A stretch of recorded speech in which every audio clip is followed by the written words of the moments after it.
ninkani ayaa wuxuu guursaday nin kale inuu midaas ogaadana waxay ku qaadatay sanado laakiin adigu waxaad isweydiinaysaa sabab ay ugu qaadatay sanado ku ogaado inuu la jiifo nin kale muuqaalkan kugu wadaagi doono wiilkani ayaa lagu magacaabaa AK wuxuuna jiraa 26 sano sidoo kale wuxuu kusoo jeedaa dalka Indonesia sanadka markuu ahaa 2022 waxay online kaambaraha bulshada iska barteen xariifkana lagu magacaabo Adiin kaasi labadooda bixi bilaabay inay ku sheekaystaan fariimaha message-ka kadib AK ayaa wuxuu ku dhiiriday inuu la kulmo Adiina kadibna ay labadooda sidaas ku sameeyaan xiriir qarsoodi ah oo gacmaha si qabsanaya wadooyinkan isla maraya sidoo kalena sheekaysanaya intay labadooda shukaansaneen oo meelaha isla aadaan AK wuxuu ku ogaaday qoftiisa waxyaabo aad u fara badan si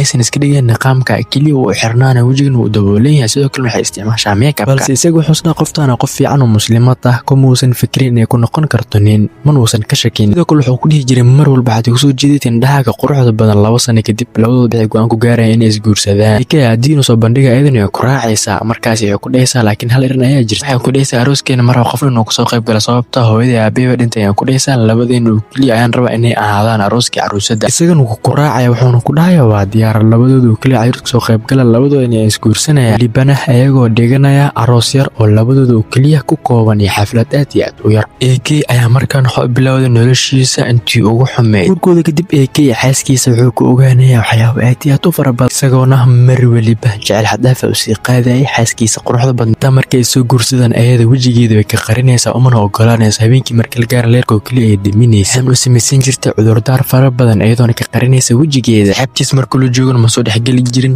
qaraabadiisuna sidoo kale ma soo dhexgali jirin mar walba ay qarsan jirtay wajigeeda haddii ay isla saareen sariirta wajigeeda way ka qarsan jirtay laakiin muddo kadib isaga midaas waxay ku sameynaysaa shaki aad iyo aad u weyn kaasi ay isagii familigiisa waxay go'aansanayeen in backgroundkeeda baaraan si ogaadaan ayada waxay tahay meesha ka soo jeeda markaas waxay soo ogaanayaan Adiin aabaheeda inuu nool yahay oo ka shaqeeyo beertani aad iyo aad ku weyn wuxuuna u sheegay AK cidiisa qofkaas inuu yahay nin oo isaga u dhalay AK midaas wuxuu ogaanayaa isagoo naxsan lanayaa xaaskiisa waxa uu ku sii naxayo ayaa waxay tahay xaaskiisa cusub inay tahay baniin tuu AK ogaayeen midaas ayaa waxay tahay ninkan wuxuu dhashay codka dumar cani wuxuu leeyahay codka dumarka oo kale sidoo kale wuxuu shabaha sida dumarkii oo kale AK uu sheegay ninkan inuu lacag badan ka qaadan jiray sidoo kale aad u jecel yahay lacagta isla markaasba AK wuxuu go'aansanayaa inuu u waco booliiska kadibna la xiro saaxiibadiisa ama gacalisidiisa uu siin jiray lacagta mar waliba AK-na 12 sano ayuu la noolaa xaaskiisa mana uusan ogeyn inay nin tahay balse muddo kadib markuu soo baaray wuxuu soo ogaanaya xaaskiisaba inay nin ay tahay muddooyinkan dambe waxaa soo batay rag isku shabahsiinaya dumarka walibana ayagoo rag kale ka qaataan lacag xariifka Adiina lagu magacaabay waxaa lagu xukumayaa muddo 4 sano oo xabsi haddaba daawadahayga sharafta loo iska taxadar qofkaad kala kulmayso online